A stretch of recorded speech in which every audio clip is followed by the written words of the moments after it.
சுற்றிலும் கேட்ட வெடிச்சத்தம் அவளை பதறி ஓட வச்சிருக்கு. ஆனா அன்னைக்கு சைதன்யாவின் குடும்பம் தீபாவளியை கொண்டாடுற மூட்ல 4 நாள் பயணமாக பெங்களூரில் இருந்துச்சு. அங்க இருந்து உடனடியாக சென்னைக்கு திரும்பும் ஐடியாவும் அவங்க கிட்ட இல்ல. ஆனால் டெய்சி எல்லாத்தையும் மாத்திட்டா. 18ஆம் தேதி ஆக்சுவலி நாங்கள் ஊரில் இல்லை, நாங்கள் பெங்களூர் தீபாவளிக்கு போனோம். என்னோட அம்மா அப்பா அங்கே இருக்காங்க, பாட்டி இருக்காங்க, 102 years old. ஸோ அவங்கள பார்க்கறதுக்கு நாங்கள் போனோம். 18ஆம் தேதி 3:30 3:45 எங்கள் வீட்டில் வேலை செய்கிறாங்க, அவங்கக்கிட்ட பேசினோம். டாக்ஸ் இங்கே தான் இருக்காங்க, எல்லாம் ஓகே, சாப்பிட்டாங்க எல்லாம் சொல்லிவிட்டு ஒரு ஐ திங்க் அவங்க போயிட்டு வெளியில் அவங்க மாட்டுக்கு மேலே போயிட்டு துணி உணர்த்திட்டு கீழே வந்திருக்காங்க. இந்த நாய்ங்கெல்லாம் கீழே ஓடிட்டு விளையாடுறதுக்கு வந்திருக்காங்க.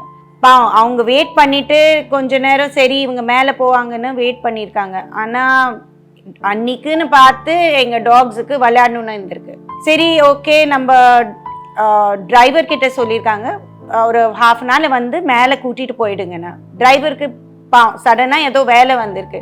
கரெக்டாக 10 o'clock எங்களுக்கு ஃபோன் கால் வருது, டெய்ஸி வீட்டில் இல்லை.